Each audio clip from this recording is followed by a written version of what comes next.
श्री गणेशाय नमः। स्वागत है आप सभी का मेरे एच.एस. भारद्वाज यूट्यूब चैनल पर। आज मैं आपको शुभ संकेतों के बारे में जानकारी दूंगा। सकट चौथ के बाद में आपने जिस मनोकामना से भगवान गणेश जी की पूजा की है, चाहे वो धन प्राप्ति के लिए हो या संतान प्राप्ति के लिए, अगर आपको यह 5 शुभ संकेत आते हैं, यानी 5 संकेत आपको नजर आते हैं, तो अवश्य ही आपकी मनोकामना पूरी होगी। तो अक्सर आपने देखा होगा कि जब भी हमारा शुभ या अशुभ समय आता है तो हमारे अंग जो है शुभ संकेत देना या अशुभ संकेत देना शुरू कर देते हैं। जैसे सीधे अंग फड़कने लग जाएं तो आदमी अपने आप ही सोच लेता है यार हमारा कोई शुभ काम होने वाला है। उसी प्रकार से अगर लेफ्ट अंग यानी उल्टे अंग जो है फड़कने लग जाएं तब आदमी समझता है यार हमारे साथ कोई ना कोई घटना घटने वाली है। उसी प्रकार से आपने अपनी मनोकामना बोल करके भगवान गणेश जी की आराधना की है, भगवान गणेश जी का व्रत का संकल्प लिया है, तो भगवान गणेश जी आपको जरूर संकेत देंगे। जैसे आप सकट चौथ वाले दिन से लेकर के आगे के कुछ दिनों तक, महीनों तक अगर ये संकेत नजर आए तो मनोकामना आपकी अवश्य पूरी होगी।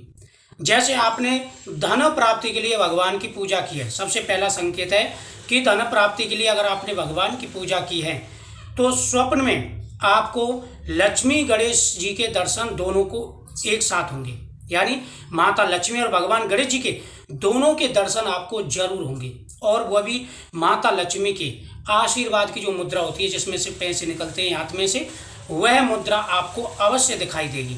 अगर ऐसी स्थिति में माता लक्ष्मी जी आपको नजर आती हैं या कमल के पुष्प पर बैठी हुई नजर आती हैं या आपको कौड़ी नजर आती है जो पीली कौड़ी होती है, तो आप समझ सकते हैं कि आपका अब समय बदलने वाला है और आपको जरूर ही संतान वो धन का सुख मिलने वाला है। दूसरा जो संकेत है वह है सफलता के लिए।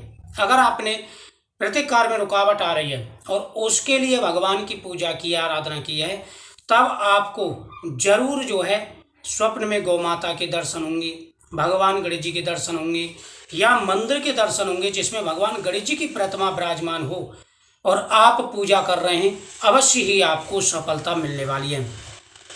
तीसरा जो संकेत है वह है संतान प्राप्ति से संबंधित। अगर आपको पुत्र की इच्छा है, संतान की इच्छा है, आपने भगवान गणेश जी का व्रत रखा है, आपने संकल्प किया है, तो सबसे पहला है कि भगवान गणेश जी के सामने अगर दुर्वादल हरी जो घास होती है वह भगवान गणेश जी के सामने रखी हुई आपको नजर आती है, तो आप समझ सकते हैं कि शीघ्र ही आपको संतान सुख मिलने वाला है, पुत्र का सुख मिलने वाला है। भगवान गणेश जी के सामने चावल रखे दिख जाएं आपको, तब भी आपकी मनोकामना अवश्य पूरी होगी।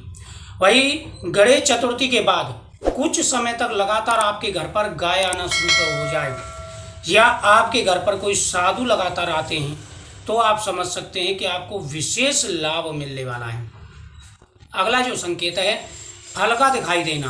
अगर आप भगवान गणेश जी पर फल अर्पण कर रहे हैं, जैसे केला है या आम है, अमरूद है, और वह आप झोली में ले रहे हैं, तो ये शुभ संकेत माना जाता है, फल का सबसे अच्छा संकेत माना जाता है। अगर यह संकेत आपको नजर आए तो आप समझ सकते हैं कि आपकी मनोकामना पूरी होगी। वही अगर स्वप्न में आपके जैसे बुजुर्ग आपको आशीर्वाद दे रहे, भगवान गणेश जी की आशीर्वाद की मुद्रा या भगवान गणेश जी की बाल रूप की फोटो आपको नजर आती है, तब भी आप समझ सकते हैं कि आपकी मनोकामना पूरी होगी। स्वप्न में सुबह के समय अगर ये संकेत आपको नजर आए तो शुभ संकेत माने जाते हैं, आपको धन और संतान का सुख मिलने वाला है। दोस्तों, एक चीज का आप हमेशा ध्यान रखेंगे कि जो भगवान के दर्शन होते हैं, जैसे स्वप्न में माता लक्ष्मी के दर्शन होना, भगवान कृष्ण के दर्शन होना, तो ये बड़े भाग्य की बात होती है। ऐसे स्वप्न बहुत कम नजर आते हैं। अगर ऐसे स्वप्न नजर आते हैं तो समझ सकते हैं कि आपका समय शीघ्र ही बदलने वाला है। तो ये संकेत जो साधारण से संकेत आपको नजर आते हैं तो आपका समय जरूर बदलेगा। भगवान गणेश जी के सामने हरी ध्रुवा का रखना, ध्रुवादल आप अर्पण कर रहे हैं, चावल अर्पण कर रहे हैं, पान अर्पण कर रहे हैं, फल अर्पण कर रहे हैं या आप फल ले रहे हैं, तो ये बहुत ही शुभ माना जाता है।